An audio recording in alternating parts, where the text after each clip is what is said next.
Welcome to the AI Corner. I'm Mike Bailey, here to spotlight the people moving New Zealand's AI future forward. In today's episode, we're speaking with Matt Ensor. Matt is on a mission to help New Zealand lead in practical generative AI, and Matt also founded Frankly AI, which was New Zealand's first indigenous conversational AI product or tool, which we'll talk about. He's currently the chair of the AI Forum's LLM working group, and he runs Kia Ora AI, where he trains and coaches people on how to get practical with AI. Welcome to the podcast, Matt. Thanks, Mike. Great to be here. Awesome. So how did you get into AI? What's the story behind it? Yeah, I'm a late arrival. 2017, I was working in the field of smart cities. And I don't know if you remember smart cities, but the idea was that we'd use technology to make our cities better places to live. And I sort of got a bit disheartened because it didn't seem to be a lot of technology, but not much going on about making the world a better place. And so I said this to my boss at the time. I said, look, I don't think there's much future in smart cities. And to his credit, he said, "Well, what is there a future in?" And I thought, "Oh, I better go and find out." And so that led me to what's now generative AI. And I went back to him and I said, "Look, I think this is going to change the world. This stuff, it's going to be so powerful because of the way it can communicate." And he said, "Oh, well, you better have a look at that." And so Callahan gave us a little bit of money, and off we went. And so that's how I got into AI, particularly the conversational AI, as it was called back then. Well, it's certainly in your blood to be interested in AI, that curiosity to dive deeper. Well, tell us Yeah, a little bit more about the conversational AI. That would have been pretty cutting edge back in the day. yeah. Well, it was very different to what it is now. My interest, I've worked in transport for most of my career, and I don't know if you know about transport projects, but we tend to consult on them with the public and say, "Hey, how do you feel about a few more parking spots or not?" And it's a bit disheartening when you work in that field because you don't get much consultation feedback, but the feedback you do get is really narrow.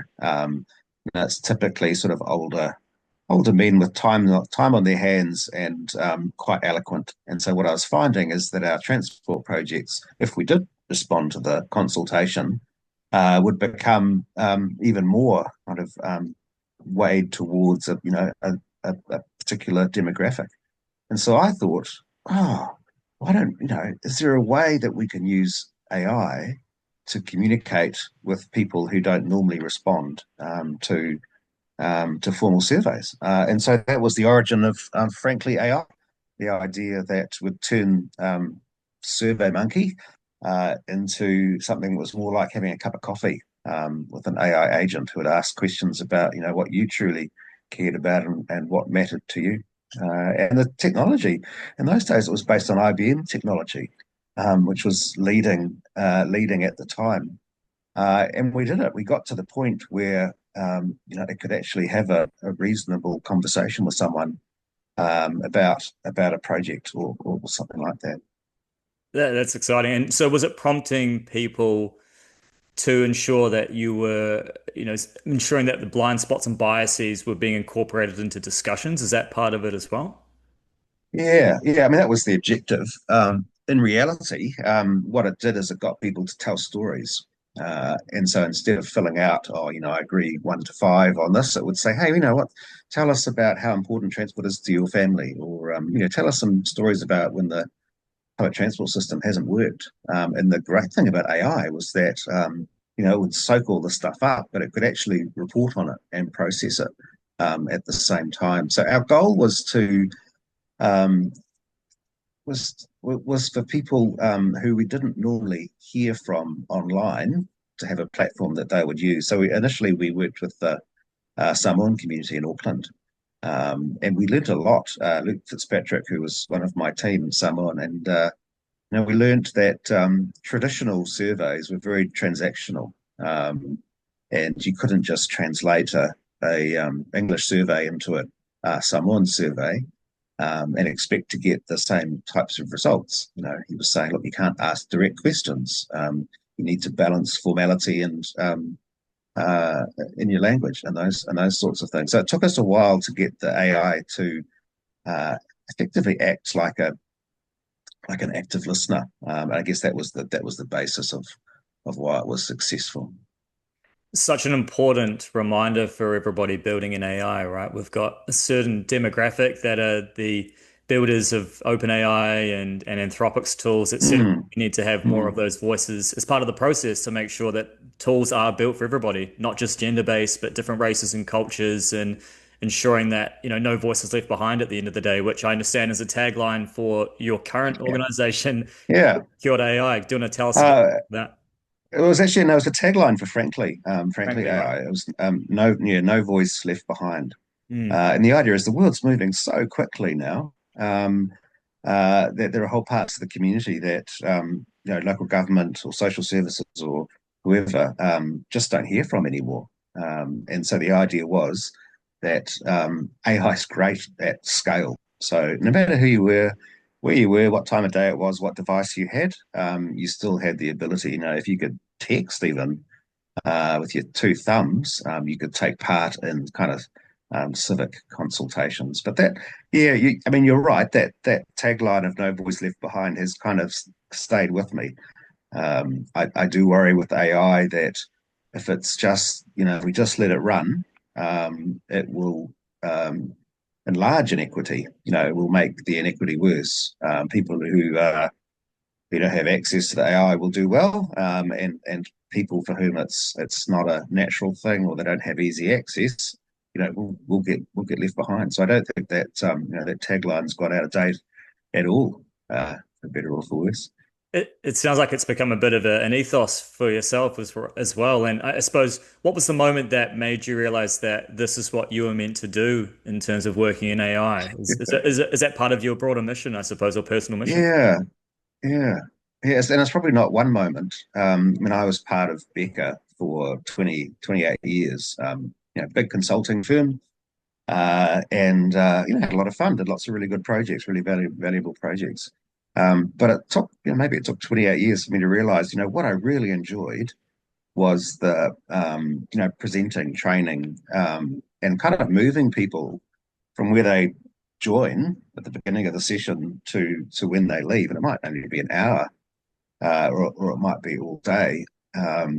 Just seeing kind of the difference you can make. And the full day courses that I run at the beginning, we go around and everyone just says what's their big hope and what their big fear is for AI. And I say to people, gosh, if you could do a PhD on what I hear, because it's a complete cross section of New Zealand, and there's a lot of fear out there. I don't know what proportion of the people I train would say, look, I'm actually quite scared of this. And after an hour, or this sense, it's after a day, I always go back to them and say, is your fear the same? And inevitably it's dropped, substantially. It might not have completely gone away, but it's just, yeah. If you don't know, excuse me, if you don't know how AI works or you're not using it, I think the default emotion may well be fear, because it is quite powerful technology. I'm doing what I think is important. Yeah, we need more people like yourself demystifying the technology and helping others understand how it works. And I suppose it's one of your measures of success, that concept of, I ask how they're feeling about AI at the beginning of the day and at the end of Mm. the course, how they're feeling. Is that a key measure for you? Yeah, yeah. I mean, it's helpful to know where people are at when they join. Um, there's always this, most people are on the course because they're not quite sure where to get started, or they've been using it. I call it like using it like it's 2024, which is using it for content creation and reviewing your reports and emails. It's kind of doesn't really change the world. Having better emails probably won't even make you more profitable. It might make your life a little bit happier. But moving them now to where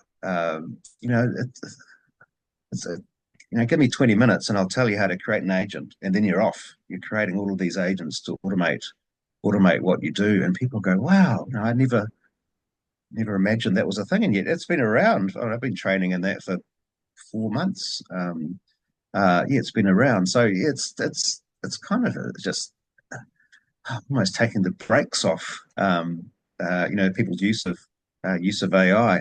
It's like we're all going around with a handbrake on Yeah, at the taking the moment. training wheels off.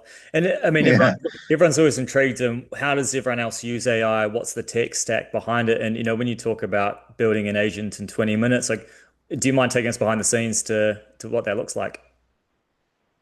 yeah. Well, I say to people, uh, the key to agents is actually, it'll do the hard work for you. Just tell it what the objective is that it needs to achieve. It might be as simple as answering your emails. Not such a big deal, but a lot of the agents that we create for quality assurance and reviewing and kind of taking those extra steps just to see if what you've done meets the standard that you're expecting. Or it may be that you don't know what the standards are. And so you'll get the agent to basically run through and show you, how it's meeting standards, which standards it's meeting, and things like that. It's not a complex process. It's just really, moving beyond putting in a simple prompt to moving that up to the next step and saying, well, no, this is the objective that I want you to achieve, and these are the things I want you to consider, and off you go. I mean, I do say to people, look, in 20 minutes you're going to create an agent. It's going to be pretty cool. It'll blow the socks off a few people, but it's something that you'll keep building on, for hours, weeks, months, maybe years. To keep improving it, putting your own knowledge and lessons learned into this agent. So, but getting started, not difficult at all. Yeah, absolutely. And you mentioned quality assurance as a key use case Mm. for a lot of the organizations you work with. Does that lend itself to a particular industry where you're seeing more interest in your services or higher levels of adoption? Yeah, it's. I mean, I obviously work a lot with engineers and with people in governance and boards and things like that. So entirely different fields of enterprise, if you like. But in some ways, it's quite similar.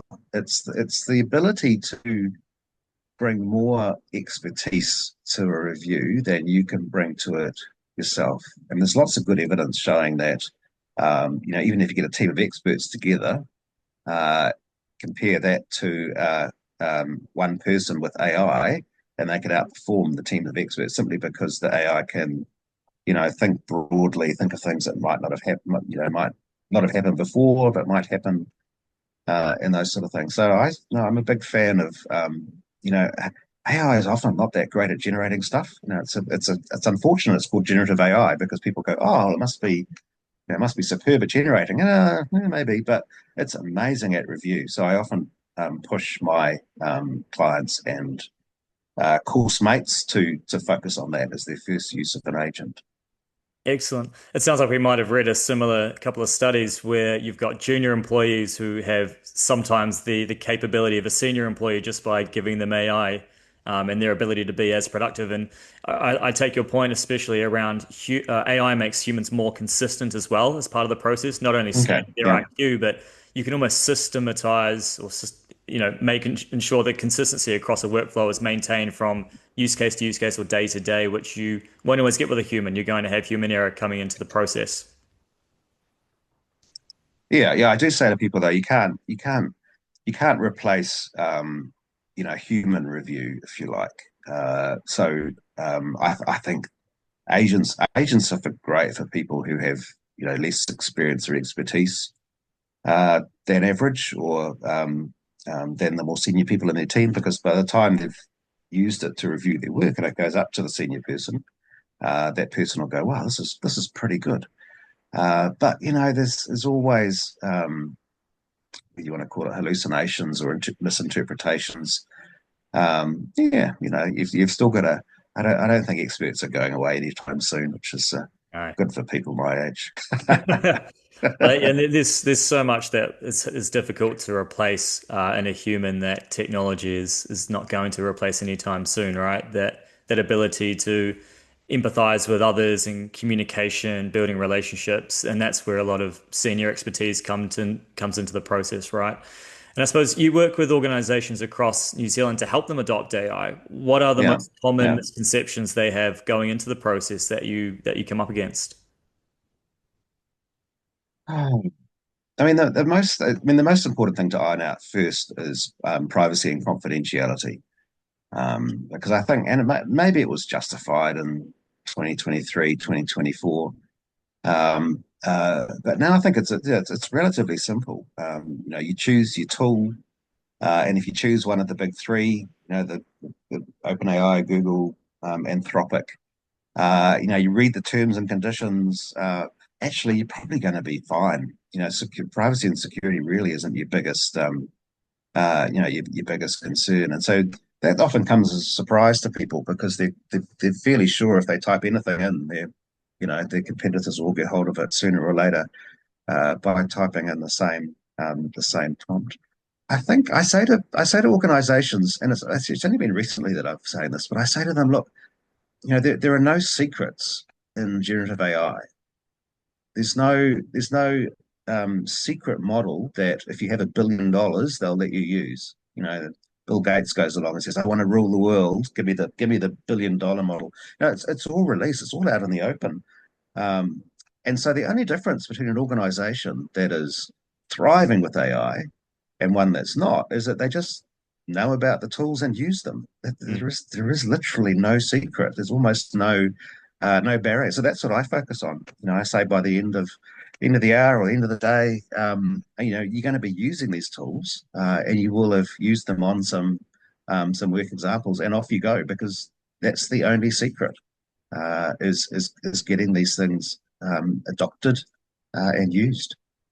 It's just getting started, as you say, building the habit, understanding a use case that you can build into, building AI into that use case every day on a regular basis to create that Mm, memory. mm. How do you see it differ between small organizations and large organizations? Are you seeing some pretty stark differences in their willingness to adopt? Does it matter? Does it all come down to the change agents Yeah. internally?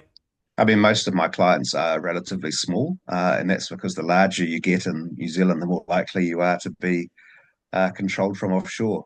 Mm. And as soon as you're controlled from offshore, the AI policies kind of flow through from Sydney or Los Angeles or whatever. So I find large organizations are almost entirely kind of, passive's not the right word. I don't know what the right word is, but there's not much you can do to change whatever's been decided in head office.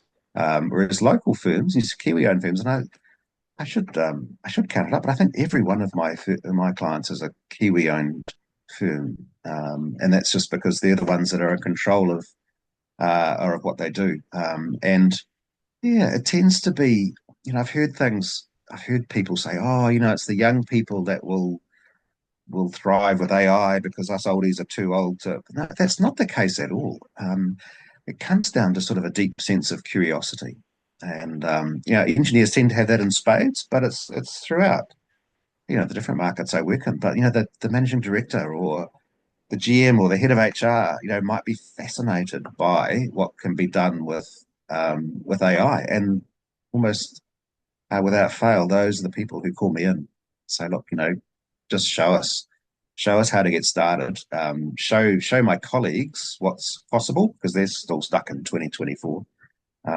And yeah, I have a bit of a rule. Like my longest gig is a day, um, because what you can't get done in a day will have to take much longer than perhaps what I can offer. So what I mean by that is, within a day, I can move the momentum in an organization. It's not. It's yeah, AI is fabulous like that. It's not hard to show what it can do. It doesn't take.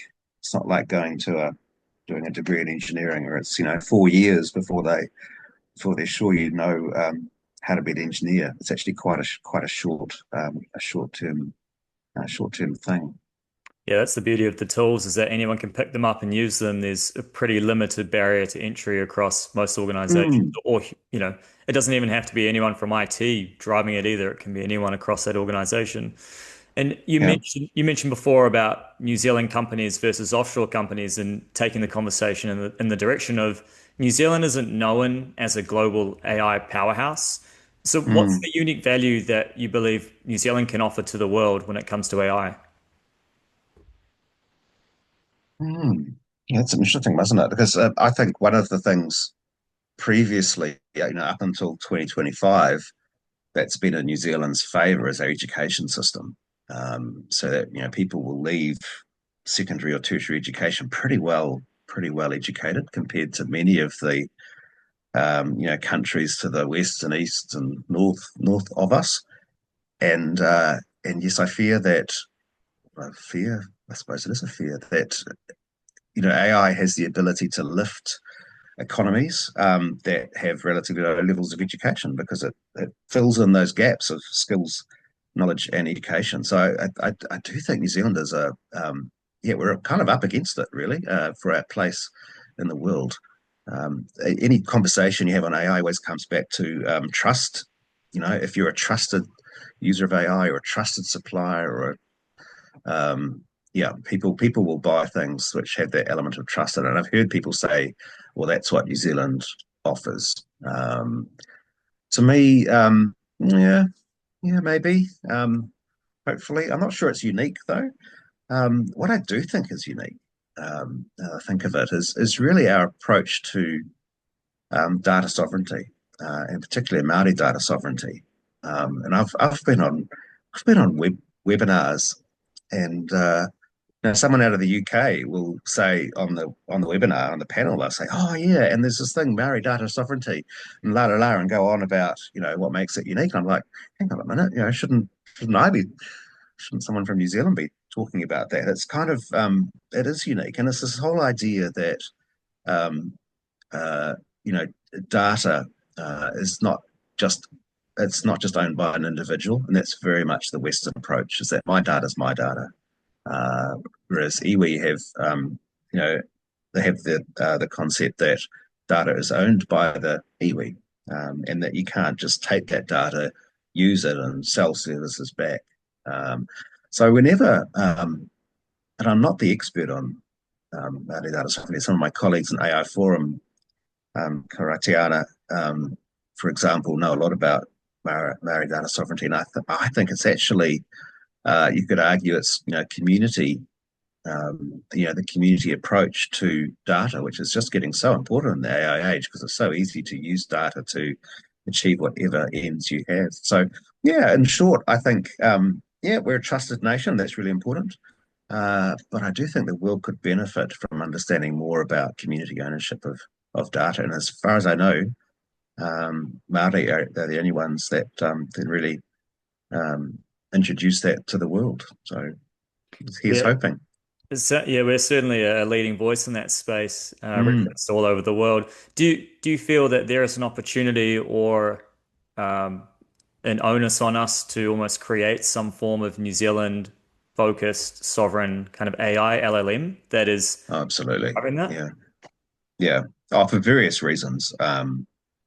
I don't think we've seen it in the last few weeks, but go back a month or two. If our AI is hosted offshore and we suddenly become unpopular as a country, and people decide to turn off our access to AI, I mean that is just in terms of sovereign interests, that's enormous.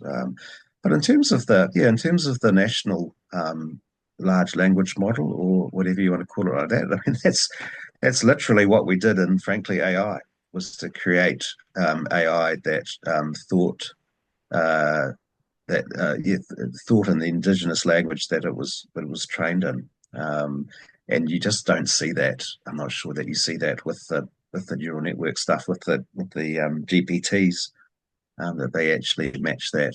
And the feedback we got from some communities. I mean, we did one up in Northern Australia for an Aboriginal community.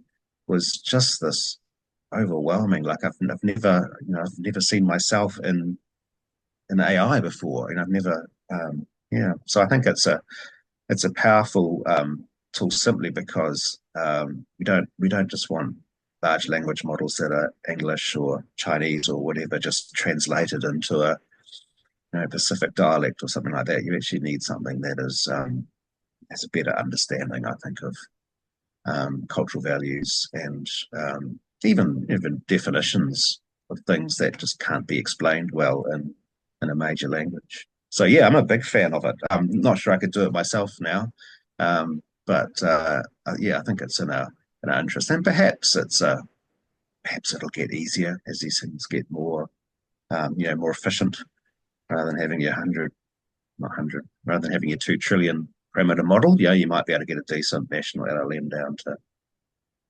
billions of parameters.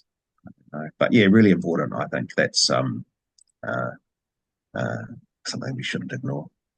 You're definitely in the right place, chairing the LLM working group for the AI Forum in Mm, New Zealand as well. And I suppose you're probably privy to quite a few conversations around the board and the leadership level within New Zealand, and curious around mm, governance in this country and how we yeah, manage AI yeah. risk. What's your perspective on where we're at?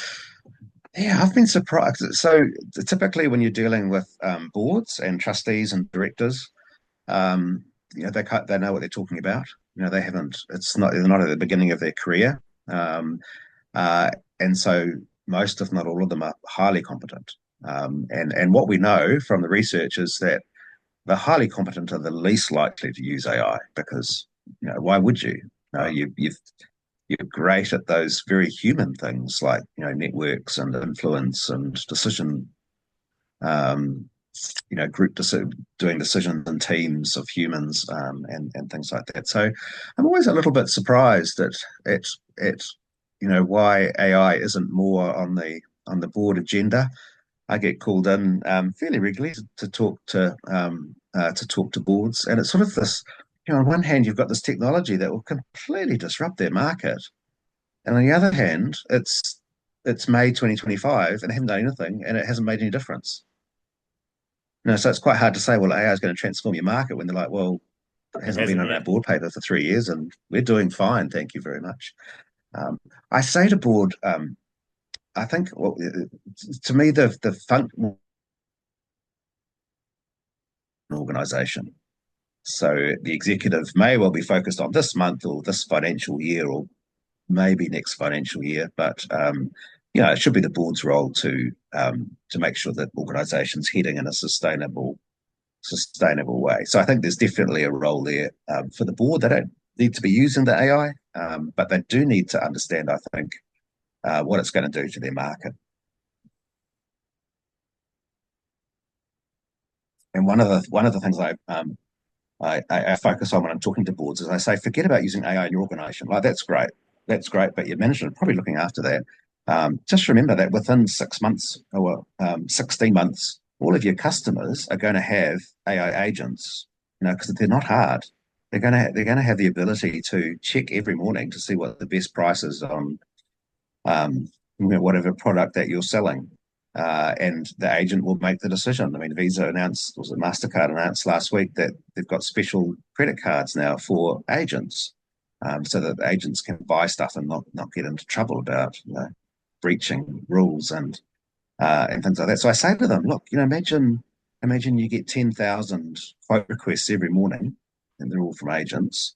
If you can't deal with that, your business is going to go to the organisation that can respond to those agents. And again, it's not difficult. You just have to kind of get on the train, if you like, with the way that your organisation is investing in technology, and strategy. So I love working with boards because they're all smart people. They kind of know what they're doing, and they won't. I can't just go along to them and say, oh, AI is important. They need a bit more justification than that. But yeah. On one hand, boards aren't. I don't think many boards are really getting to grips with AI. On the other hand, it hasn't really mattered. But yeah, 2025 might be the year that all changes. I agree. It seems that a lot of businesses are discussing, how do we integrate AI into our own internal processes, but they don't have the lens of what does it mean when our biggest customer is an AI agent, and that's what Yeah, people are yeah, designing their own yeah, products and yeah. solutions, web properties, platforms for, which, it's not going to happen overnight, but it's going to happen overnight, if you know what I mean. Like it's coming pretty quick, pretty thick and fast. So a lot of brands will be disrupted because of that. And I suppose on the train of boards, if you had one idea that you could put on a billboard in downtown Auckland about AI, what Oh would you yeah. say? Well, that's an easy one actually, because I've had an idea that I should be doing that. What I would put on is I'd say New Zealand is 8 hours away from AI transformation, and it's kind of a play on words. And it's just my experience is that if you spend a day, if you actually invest a whole day getting up to date, using some tools, working out what's going on, go on a pretty cool course or whatever, suddenly your your ability to use AI and make a difference in the world or your role or your family or whatever is happening. And I just say to people, no, if we had a public holiday called an AI Day and everyone in New Zealand just spent the whole day getting to grips with AI, we would rule the world, because it's that simple. So that's what I put on a billboard. People would read it and go, "Who is this crazy man?" But yeah, that's the kind of point I'd want to get across. That's awesome. Creative. You should be in marketing for sure. All right. Well, we've basically been here for nearly thirty minutes or so. How about a quick fire Right. round to finish us off? So, question number Sure. one, ChatGPT, Claude, or Gemini? Oh, I love Gemini, but I use ChatGPT. There you go. Would you rather be building and selling into Europe or the US, taking into account their regulatory environment? Oh, the US. I think yeah, progress is kind of inevitable. And yeah, I think the Europeans might have got it slightly wrong there. Fair play. And the most overhyped AI trend right now. I thought it was avatars actually, and I think Notebook LM's proving that audio is great. AI audio, fantastic, really engaging. As soon as you put a face, yeah, I think it's a bit hyped. Yeah, fair enough. Open source models or closed source models or closed foundation Oh, models, I should say. oh yeah, I know lots of people who use open source. I mean, I'm a foundation model guy. I just like the way that they take confidentiality, privacy seriously, because if they don't, they're not gonna sell any licenses. So yeah, that's kind of where I would sit. Fair play. And final question, what is one New Zealand company that's quietly doing great AI work that most people aren't talking about? Thinking of the AI forum members going, it's us. I'd say Becca because I was there and we were years ahead of the market with generative AI, and I don't think they've lost that lead. But yeah, you won't see them crying about it in the New Zealand Herald. It's just part of the way they do business. So yeah, Becca would be the company I would mention. Oh, that's excellent. I can't say they're on my radar, so I'll have to keep an eye out and keep checking in. Awesome. Well, thank you very much for joining us, Matt, and thank you to all the listeners for tuning in to the AI Corner. Subscribe to the channel for weekly episodes and to hear more from the people building New Zealand's AI future. Thanks for joining us.